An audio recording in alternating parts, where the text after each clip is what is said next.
Hello everyone, welcome back. In today's video, we've got another season preview video here to discuss. We've got our 8th season preview video here. Today we're talking about the Vancouver Canucks and the Seattle Kraken. These two teams both missed the playoffs last year. We'll figure out how they did this past offseason and how they're shaping up going into 25-26. We'll get to both the news from these two teams from this past offseason coming up right now.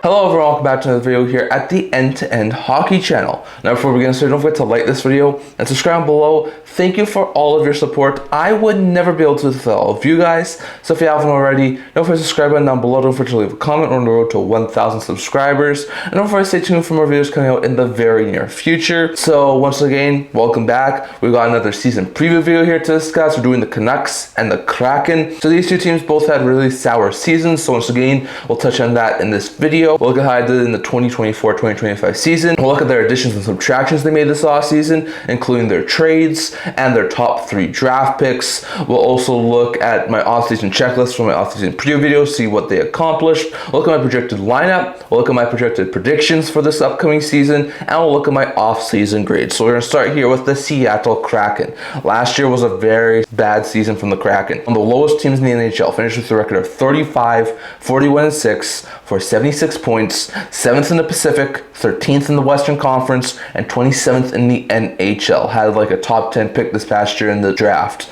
So like it was not a great season there from the Kraken. They had high expectations. They were hoping they were going to bounce back after missing out in the playoffs last year, and they were not able to. So it was a really bad season there from Seattle. They wound up having 245 goals for and 262 goals against. So they were minus 17. It's not the worst we've seen. Like it's even better than Montreal, who made the playoffs. But if you want to make the playoffs, usually you're going to have a plus on the plus minus rating. They didn't do that last year. So goals against wise, they definitely need to be better, and it would help them if they were able to score a couple more goals. So very interesting note there for Seattle. Going over to their goal scoring and point scoring leaders from this past offseason. So point scoring wise, Jared McConnell led the team with 61 points, followed by Chandler Stevenson, who had 51, and Jaden Schwartz, who had 49. While Jaden Schwartz led the team with 26 goals, Ellie Tolvanen was second with 23 goals, and McCannell third with 22 goals. So obviously McCann and Schwartz were two of the point drivers this year in the offensive side of things. Stevenson had a pretty good first season in Seattle, even though they're not showing up here. Montour had a pretty good season after being traded for. Kako had a pretty good season, but still, you only had one guy hit 60 plus points. Nobody hit 30 plus goals. You can see where their offense was lacking this past season. So very interesting note there, but once again, subpar season there from Seattle.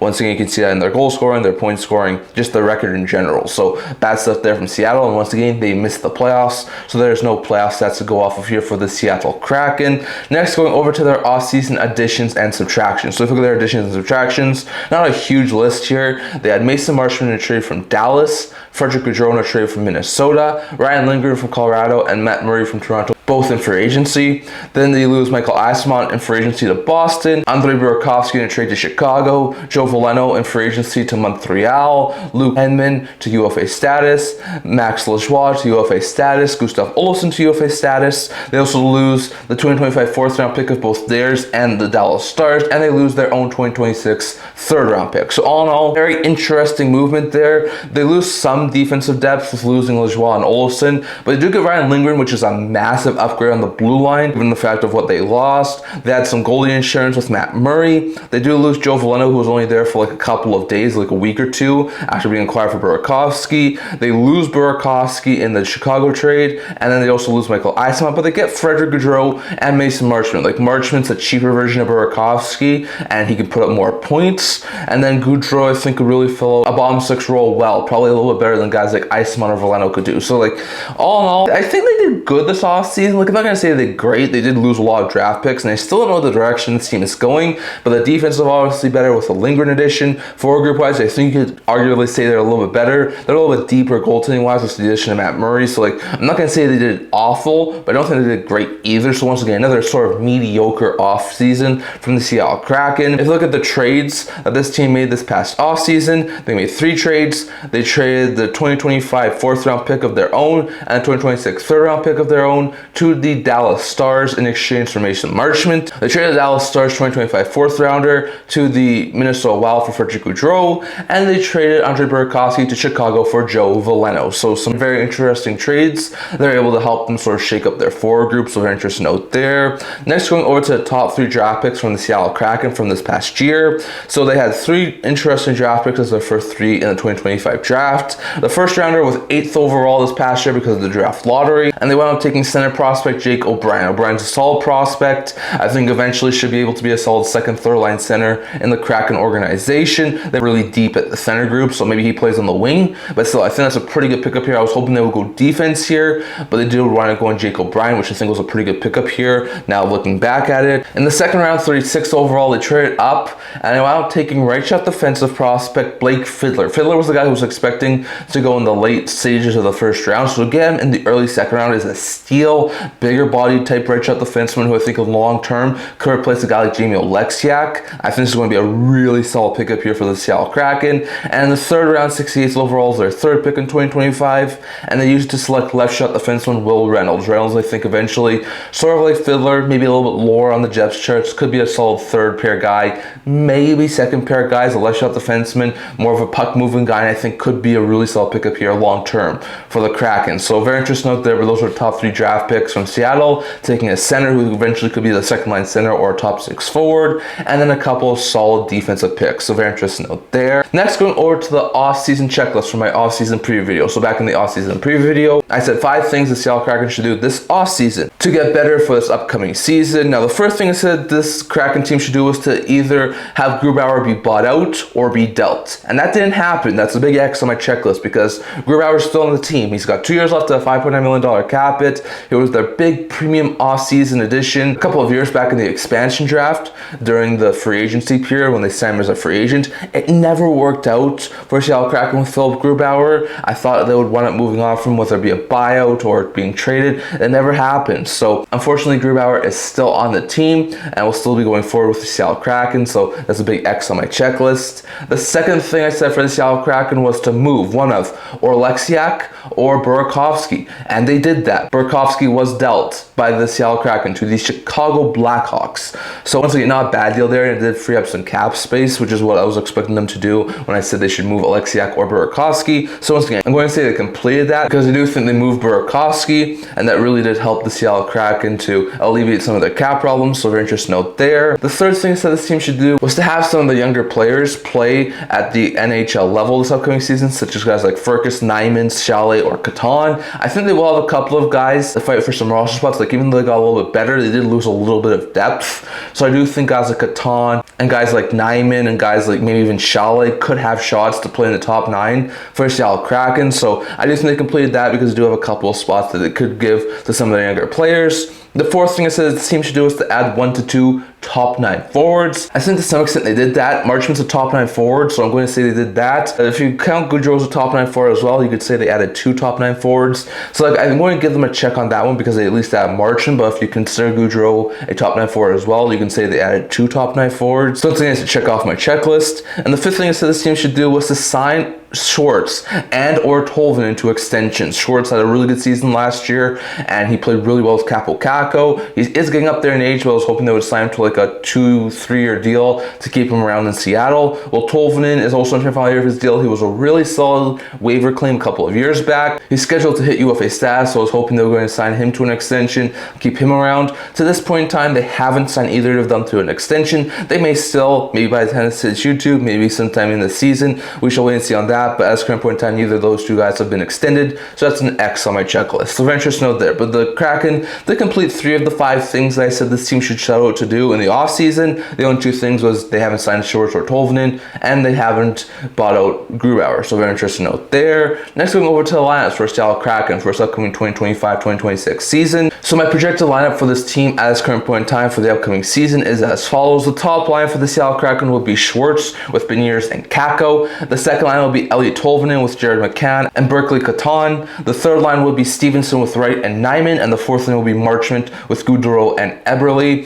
The first D pair would be done with Larson, second D pair would be Evans with Montour, and third D pair would be Oleksiak with Lindgren. You'd have the core be the starter, Grubauer be the backup, and then Karche, Winterton, and Mahura be the three spares, and that would be a decent roster there for the Kraken. It's just not an overly deep one. So very interesting note there. Next, going over to my predictions for the Seattle Kraken for this upcoming season. I don't have the Kraken doing well. I have them doing worse than they did this past year. Like, I don't think they got a whole bunch better. They made a mediocre team that much more mediocre. They have a couple of pending UFAs that could steam deal at the deadline.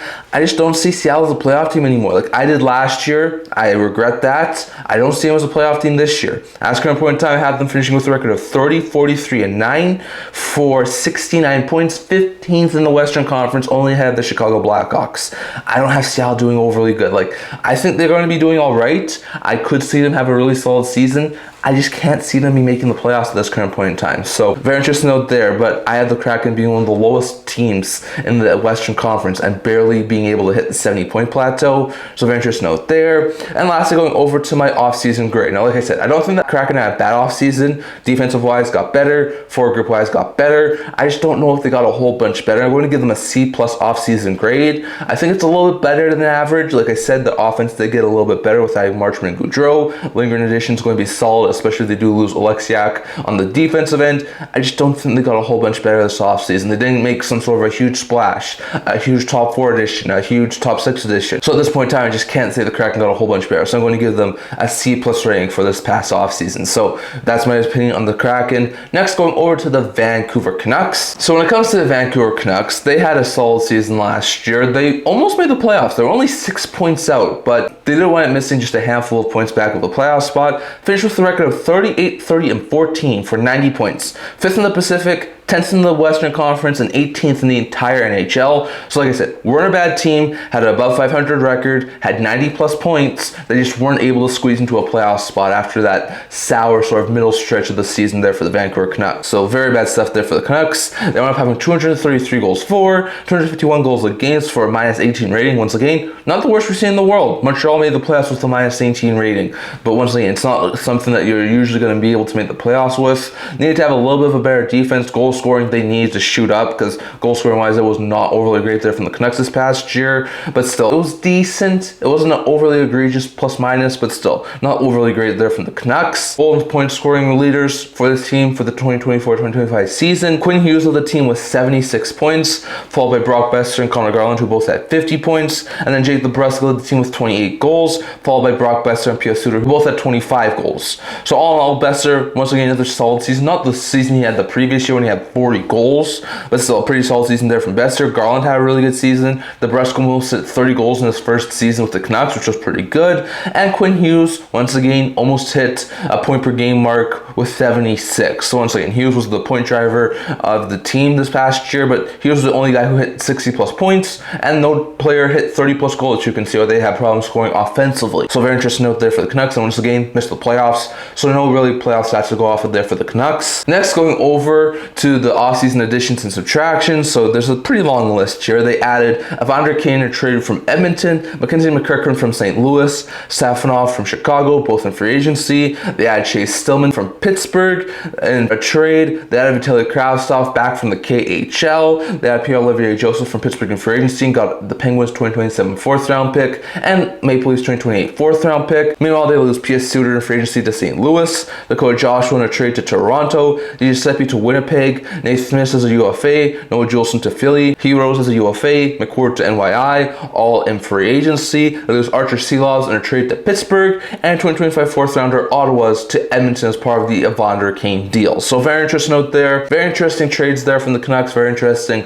movement. Offensive wise, they had Kane, they had McEachern, some depth on the forward group with Safonov and Stillman. Kravtsov would also be a solid top 9 forward. So they had some pretty decent depth on the forward group. They do lose Nate Smith, they do lose Phil Giuseppe, and then 2 mainstays in the top 9 last year in P.S. Suter and Dakota Joshua. They're never going to pay P.S. Suter what he was asking for. I'm surprised he did move off of Dakota Joshua. So very interesting note there, but does the additions of Kane, McEachern, and Kravtsov really offset the losses of Suter and Joshua? I'm not exactly sure. Those were some pretty bad losses there on the forward group. Defensive-wise, they lose some defensive depth with Heroes and McCord, but those are mostly AHL guys. Get P.O Joseph, who can be a solid call-up option, 7th-8 defenseman. Not a bad pickup there for the Vancouver Canucks, and I do think that did strengthen their blue line a little bit. They did lose Arthur Silas to Pittsburgh in a trade. Not an overly great thing there. I feel they should have kept Silas, moved Demko. They did it opposite. They wound up extending Demko and moving Silas. So I don't like that sort of deal, and it does wind up weakening the goaltending position for this upcoming season for the Canucks, especially if Demko runs into injuries again. So once again, I don't think it's the worst offseason we've seen. Once again, not the best offseason either. It's another mediocre offseason from an NHL team. So very interesting out there. This Canucks team made 3 trades this past offseason. They acquired Evander Kane from Edmonton for a 2025 4th round pick. That was Ottawa's. They acquired a 2028 4th round pick from Toronto for Dakota Joshua. And they acquired a 2027 4th round pick, which was Pittsburgh's, and Chase Stillman from the Penguins for Archer Silas. So 3 very interesting trades there from the Vancouver Canucks involving 4th round draft selections. Next, going over to the top 3 draft picks for the Vancouver Canucks from this past draft. So they had the 15th overall pick in the first round. That was their first pick this year. And they wound up taking center prospect Braden Coots. Coots, I think, eventually could be the team's solution at the second line center position. Once again, we'll probably need a couple of years of development time, but that was a pretty solid ad there in the draft for the Canucks. Second round, 47th overall was their second pick. They took goaltending prospect Alexei Medvedev, who I think could eventually be the team's goalie of the future, one of the top goalies taken in this year's draft. So that's a really solid pickup there for the Canucks. And third rounder, 65th overall, they took center prospect Durbin, who I think eventually could be a solid 3rd, 4th line center there for the Vancouver Canucks. So very interesting note there, but the Vancouver Canucks did get a couple of solid center prospects as well as a goaltending prospect with their first 3 picks in the 2025 draft. So very interesting note there. Next, going over to my offseason checklist from the offseason preview video. As per usual, we had 5 things in the offseason preview video I mentioned the Canucks team should do in the offseason to get better and improve for next year. The first thing was to sign or replace Brock Boeser, and they did sign Brock Boeser. He wound up getting a 7-year extension, just over $7 million AAV to stick around in the Vancouver Canucks organization. That was a solid pickup there from the Canucks to keep Boeser, who is now a former 40-goal scorer, around in the system. It has been a really solid pickup here ever since being drafted by the Canucks. I'm happy they were able to sign him, and that does complete check 1 of my checklist, because that was priority number 1 in my opinion for the Canucks. The second and third thing they were not able to do. The second thing I said this team should do was to trade Demko. The third thing, at a second line center. They haven't done either one of them. They wound up keeping Demko instead of trading him, and they traded Silas. So they did free up some goalie space and moving Silas, but I just think Demko, with his proneness to injuries and inconsistencies in the past, even though he's a really solid goaltender when healthy and consistent, I just thought Silas would have been the goalie of the future. So they didn't complete moving Demko, so that's an X on my checklist. Meanwhile, they also didn't add a second line center. That's something the Canucks have been desperately looking for to try and add all season long. At this current point in time, they haven't added one, so they're still going into the season with Pettersson and Hedl's your 1-2 punch down the middle, which I don't think is overly great. So once again, it's the third thing they said this team should do on my checklist. They didn't do, so very interesting note there. The third thing they said this team should do was to have some of the younger guys challenge for roster spots. So Willander, Lekaramaki, and Ratu, amongst others. And I do think they did that to some extent. Like, the defense will have a couple of younger guys, whether that be a Mancini, Willander, or Elias Pettersson on the defensive end. So they will have some younger guys challenge for roster spots on the defensive end. For group wise, guys like Ratu, Lekaramaki, Sasson, Baines, there's a couple of young forward prospects who I think could get some solid looks for the Vancouver Canucks. So very interesting note there. But they did, in my opinion, complete challenge number 4, which was to leave some roster spots open for some of the younger players. And the fifth thing that this team should do is to add some bottom 6 help. And I believe they did that. Now, I know it wasn't a trade or a signing, but they did bring back Vitaly Kravtsov, who I think could be a solid 3rd, 4th line guy in the Canucks organization this upcoming season. Evander Kane, I think, should be a solid middle 6 guy, so I guess you could say to some extent sort of like a bottom 6 addition. So I'm not sure if you can say those guys were all bottom 6 guys, maybe more top 9 guys. So to some extent, I think they did complete it, but still. Very interesting note there. Those are my 5 things I said in the offseason checklist. They completed 2 things for sure, maybe to some extent 3, but they haven't traded Demko. They signed him, and they didn't add a second line center. So very interesting note there. Next, going over to my projected lineup for the Vancouver Canucks for 2025-2026 season. So at this current point in time, my projected lineup for this team is as follows. The top line is Evander Kane with Elias Pettersson and Brock Boeser. The second line is Jake DeBrusk with Philip Hedl and Nils Höglander. The third line is Dakota Joshua with Artur Ratu and Connor Garland. The fourth line is Drew O'Connor with Teddy Bluger and Kiefer Sherwood. Top pair on the defensive end is Hughes and Ronick. Second pair is Marcus Peterson with Tom Willander. And third pair is Elias Peterson with Tyler Myers. Demko's the starter, Lankinen is the backup, and the spares are Sasson, Forbort, and Mancini. And that would actually be a pretty decent roster there for the Canucks. Probably not as deep as the one as last year with guys like JT Miller on it, but it is a pretty decent lineup, and it's a pretty good and young blue line there for the Canucks too. So very interesting note there. And lastly here, going over to my predictions and grades for this Canucks team for this upcoming season. So with the prediction wise, I think they're going to do around the same as they did this past year. I think they're going to have a solid season where they contend for a playoff spot and ever so slightly miss out. I currently have them finishing with a record of 41, 35, and 6 for 88 points, 2 less than last year, finishing 11th in the Western Conference. Like I said, it's not the greatest of seasons, but it's not the worst of seasons either. They're going to probably finish with another like 10 to 15 draft selection. And I do think that I wouldn't be overly surprised if they were able to somehow sneak into a playoff spot if everything went right for the Vancouver Canucks. I just don't think out of all the teams and all the off seasons that have been happening, they've had the best of off seasons. So I think they're going to ever so slightly slip out of a playoff spot and miss the playoffs by just a couple of points. So the Canucks finishing with 88 points, 11th in the West, just missing on the playoff spot. And lastly, going over to my off-season grade. So at this current point in time, I think the Canucks got a little bit worse. Like if you look at this team, defensive-wise, maybe got slightly better with the addition of POJ. Offensive-wise, probably got a little bit worse, especially losing Joshua and Suter. Goaltending-wise, you lose Sealaws, who was at least a very solid third stringer. You're going to be a little bit worse, especially if you didn't replace him. So all in all, I'm going to give the Canucks a C- rating. Once again, not an overly atrocious offseason, but definitely one that's, I think, a little bit below average. So that's my opinion on the Vancouver Canucks offseason at this current point in time. So that's my thoughts on the Vancouver Canucks. That's my thoughts on the Seattle Kraken. I'd love to hear your guys' thoughts. What do you think about the Kraken and the Canucks? Are the Kraken poised to take a major step back this upcoming season? Are the Canucks once again going to ever so slightly miss out on the playoff spot? Do you agree? Do you disagree? And how do you guys think this offseason went for both those two teams? I'd love to hear your guys' thoughts on all of that down in the comment section below. That's all we're talking for today. We're going to like this video, and for those who are subscribe below, thank you for all of your support. I would never be able to without all of you guys. So if you haven't already, don't forget to subscribe button down below. Don't forget to leave a comment. We're on the road to 1,000 subscribers. Don't forget to stay tuned for more videos coming out in the very near future. I also have a blog talking about news, rumors, analysis, stuff for that, so check that out. I'll link to that in the description below. Can't wait to see you guys all for the next video. See you guys soon.